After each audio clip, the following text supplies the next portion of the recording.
வணக்கம் மக்களே. அண்ணன் அண்ணாமலை அவர்கள் பாஜகல இருந்து விலகி புதிய கட்சி தொடங்க போறாரு அப்படின்னு அரசல் புரசலா பேசப்படும் பொருளா இருந்துச்சு.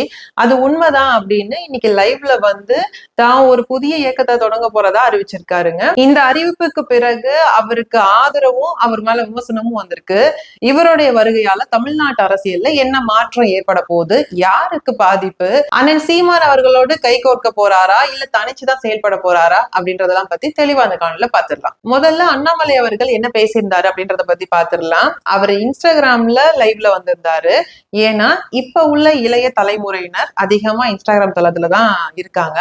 அவங்கள அரசியலுக்கு கொண்டு வரணும். அவங்க எல்லாருமே மாற்றத்தை விரும்பிதான் விஜய் அவர்களுக்கு ஓட்டு போட்டிருக்காங்க. அதனால ஏன் ஓட்டு போட்டீங்க அப்படின்னு கேள்வி எழுப்பாம அவங்களுடைய முடிவை நம்ம மதிக்கணும் அப்படின்னு பேசியிருக்காருங்க. இது சரிதானங்க, சினிமா முகத்துல நீ வந்து ஓட்டு போட்டுட்ட, உனக்கு அரசியல் புரிதல் இல்லை அப்படின்னு தொடர்ந்து குற்றச்சாட்டு வச்சுட்டே இருக்கிறதுனால தன்னுடைய தவற உணராம டிஃபென்ஸ் மோட்லயே இருந்து யாருதான் தப்பு செய்யல அப்படின்னு கேட்டு கடந்து போயிடுறாங்க. அவங்களுடைய முடிவை மதிச்சு அவங்களுக்கு அரசியல் புரிதல் ஏற்படுத்தணும் அப்படின்றது ஒரு நல்ல முயற்சி. அவருடைய பாலிடிக்ஸ் எப்படி இருக்கும் அப்படின்னு சொல்லியிருக்காரு. அதாவது இளைய தலைமுறையினர்ல இருந்து முதியவர் வரைக்கும் ஏற்றார் போல என்னுடைய பாலிடிக்ஸ் வந்து பேலன்ஸ்டா இருக்கும் அப்படின்னு இருக்காரு. அதாவது இப்ப உள்ள இளைய தலைமுறையினர்லாம் ரொம்ப வேகமா யூரோப் கண்ட்ரிஸ்ல எல்லாம் எப்படி இருக்கு, அங்க டெக்னாலஜிஸ் எல்லாம் எவ்வளவு வேகமா இருக்கு, ஏன் இந்தியால இல்ல, ஏன் தமிழ்நாடு வந்து இன்னும் டெவலப் ஆகல அப்படின்ற ஒரு கம்பாரிஷன் பேஸ்ல அவங்க பண்ண ஆரம்பிச்சிட்டாங்க. ஸோ அவங்களுக்கு ஏற்றாற் போல இங்க தமிழ்நாட்டுல டெக்னாலஜி வைஸ் வந்து டெவலப்மெண்ட் இருக்கும் அப்படின்னு சொல்லியிருக்காரு.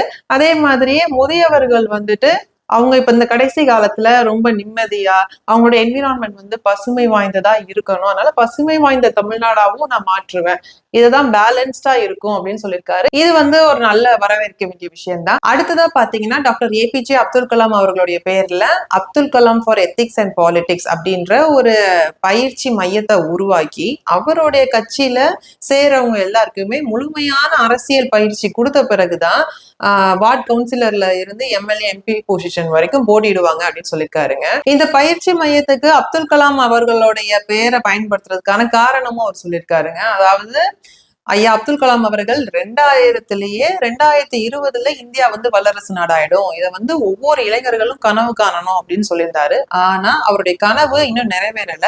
அவருடைய கனவை நிறைவேற்றுவதற்காக என்னுடைய பயிற்சி மையத்துக்கு வந்து அவருடைய பெயரை நான் வச்சிருக்கேன் அப்படின்னு சொல்லியிருக்காருங்க. அடுத்ததா பாத்தீங்கன்னா அவருடைய இயக்கத்துல இணையறதுக்கு www.vtheleader.organization அப்படின்ற ஒரு வெப்சைட்டை ஆரம்பிச்சிருக்காருங்க. இப்ப நான் இந்த வீடியோ எடுத்துட்டு இருக்கும் போது சரியா மணி 6ங்க. இந்த நேரத்துல 7 லட்சத்துக்கும் மேற்பட்டவங்க வந்து அவருடைய இயக்கத்துல இணைஞ்சிருக்காங்க. இதே போலதான் விஜய் அவர்கள் கட்சி ஆரம்பிக்கும் போது லட்சக்கணக்கான ரசிகர்கள் அவருடைய கட்சியில உறுப்பினரா இணைஞ்சிருந்தாங்க. இது ஜனநாயக நாடு, யார் வேணாலும் கட்சி ஆரம்பிக்கலாம், என்ன தமிழ்நாட்டுக்கும் தமிழ்நாட்டு மக்களுக்கும் நல்லது செஞ்சா நல்லா இருக்கும். அடுத்ததா அவர் என்ன சொல்லியிருந்தாருன்னா, என்னுடைய அரசியல் வந்து நாகரிகமான முறையில இருக்கும், அதை சும்மா சண்டை போடுறது திட்டுறது அப்படியெல்லாம் இருக்காதுன்னு சொல்லியிருந்தாரு.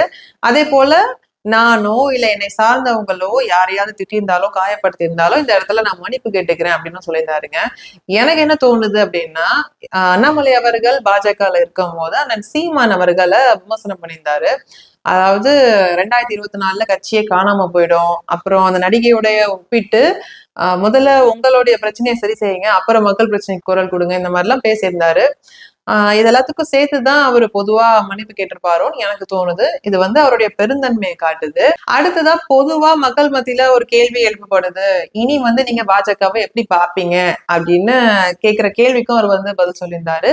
எப்படி திமுக, அதிமுக, தாவேக, அண்ணன் சீமான், அண்ணன் அன்புமணி இவங்க எல்லாரையும் நான் எப்படி பாக்குறனோ அதே போலதான் எனக்கு பாஜகவும் அப்படின்னு சொல்லியிருந்தாரு. சொல்லிட்டு கொஞ்ச நேரத்துல அவருடைய இன்ஸ்டாகிராம் பயோல இதுக்கு முன்னாடி வந்து மோடிஜியின் படை வீரன் அப்படின்னு இருந்தது, அது எல்லாத்தையும் மாத்திட்டு அறம் செய்ய விரும்பு அப்படின்னு அவ்வையார் அவர்களுடைய ஆத்திச்சூடி வரியை வந்து எழுதியிருக்காரு. அதுக்கப்புறமா a common man in search of good politics அப்படின்னு ஒரு ஆங்கில வரியும் எழுதியிருக்காருங்க. அதாவது நல்ல அரசியலை தேடும் சாமானியன் அப்படின்னு போட்டிருக்காரு. இந்த வரிக்கு ஏற்ப அவரு உண்மையாவே அந்த செயல்பாடு இருந்துச்சுன்னா நல்லதுதான்.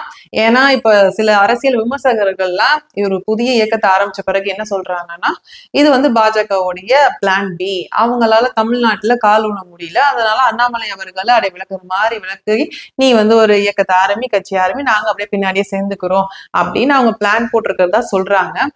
எது எப்படியோங்க, இவருடைய அரசியல் நகர்வு எப்படி இருக்கு அப்படின்றத நம்ம பொறுத்து இருந்துதான் எப்படி போகுதுன்றத நம்மளால கணிக்க முடியும். இதனால எடுத்த உடனே யாரையும் கணிக்க வேண்டாம், ஆதரிப்போம். இது இல்லாம தமிழ்நாட்டை பொறுத்த வரைக்கும் ஒரு ஸ்ட்ராங்கான எதிர்க்கட்சி வந்து தேவைங்க.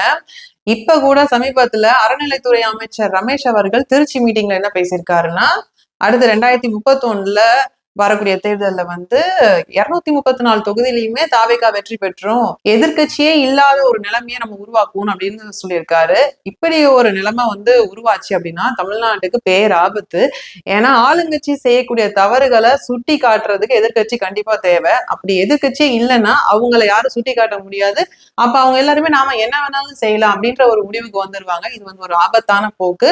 அதனால தமிழ்நாட்டு அரசியலை பொறுத்த வரைக்கும் ஆளுங்கட்சி எதிர்கட்சி அப்படின்னு பேலன்ஸ்டா இருந்தாதான் சரியா இருக்கும். அடுத்ததா பாத்தீங்கன்னா அண்ணன் சீமான் அவர்களோடு அண்ணன் அண்ணாமலை அவர்கள் கைகோர்த்து செயல்படுவாரா இல்ல தனிச்சு செயல்பட போறாரா அப்படின்னா, அண்ணன் சீமான் அவர்களை பொறுத்த வரைக்கும் மத்தியில பாஜக காங்கிரஸ் வேண்டாம், அதே மாதிரி இங்க திமுக அதிமுக வேண்டாம், மற்றபடி தமிழ்நாட்டுக்கும் தமிழ் மக்களுக்கும் நல்லது செய்யணும் அப்படின்னு ஒரு அரசியல் கட்சி வந்து அண்ணனோட வந்து கைகோர்க்க வராங்க அப்படின்னா அண்ணன் வந்து கண்டிப்பா ஏத்துப்பாங்க. ஏன்னா நம்மளை பொறுத்த வரைக்கும் இந்த மண்ணுல ஒரு நல்ல அரசியல் வந்து மலரணும், அதுதான் நம்ம எல்லாருடைய எண்ணமும். அண்ணனோட அரசியல் வந்து இந்த மண்ணுக்கு சரியானது, தேவையானது. ஆனா பெரும்பாலான மக்கள் இதை விரும்புறாங்களா அப்படின்னா இல்லைங்க. மக்களுடைய மனநிலை எப்படி இருக்குன்னா பாருங்க, பீஸா பர்கர் ஃபாஸ்ட் ஃபுட் இந்த மாதிரி உணவுகள் தான் சுவையானது அப்படின்னு அதை சாப்பிடுறாங்க. அதெல்லாம் தற்காலிகமா பசி அடக்கும், ஆனா இதெல்லாம் உடலுக்கு நல்லதா அப்படின்னா கண்டிப்பா இல்ல.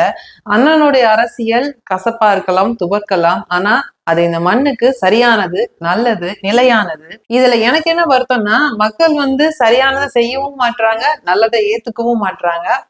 பாப்போங்க ஃபியூச்சர்ல அண்ணாமலை அவர்களும் அண்ணன் சீமான் அவர்களும் கை கோர்த்து செயல்படுறாங்களா இல்லையான்றத நீங்க என்ன நினைக்கிறீங்கன்ற உங்க கருத்தை கமெண்ட் செக்ஷன்ல சொல்லுங்க.